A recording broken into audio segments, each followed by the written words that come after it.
वह लड़की अंधी थी, वह बेसहारा थी।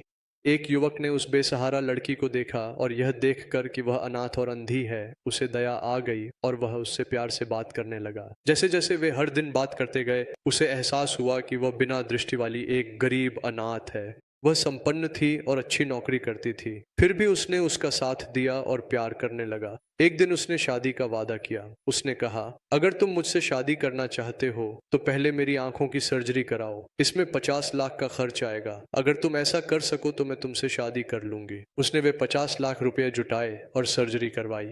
सर्जरी पूरी होने के बाद वह बिल्कुल साफ देख सकती थी।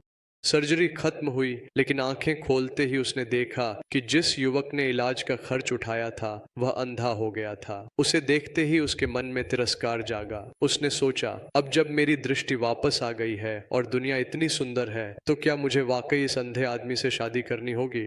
बिल्कुल नहीं। उसने उन विचारों को छिपाए रखा और उन्हें जाहिर नहीं होने दिया। कुछ समय बाद उसने एक आकर्षक युवक को देखा। उसे प्यार हुआ, पर उसने उस अंधे को धोखा देकर छोड़ दिया। जब उसे सच पता चला और उसने बात करनी चाही, तो क्या आप जानते हैं उसने क्या कहा?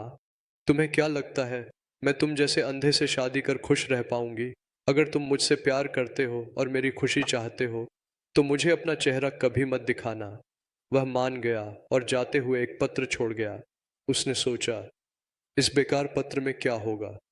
पत्र में लिखा था, आज तुम दुनिया देख पा रही हो, उन आंखों का ख्याल रखना, वे मेरी हैं। मैंने अपनी आंखें तुम्हें दी हैं, उनका ध्यान रखना। सच तो यह है कि वह बेचारा आदमी जन्म से अंधा नहीं था। अपने प्यार की खातिर उसे अपना बनाने और उसे एक जीवन देने की चाह में उसने उसे अपनी आंखें दे दी।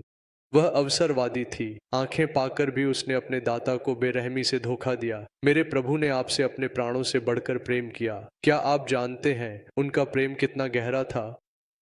उन्होंने हमसे इतना प्रेम किया कि हमारे लिए क्रूस पर प्राण दे दिए। क्या आप जानते हैं कि हमें उद्धार और पापों की क्षमा क्यों मिली है? क्योंकि उन्होंने हमारे लिए अपना जीवन दिया। परमेश्वर कहते हैं, अपनी आध्यात्मिकता की रक्षा करो। क्यों?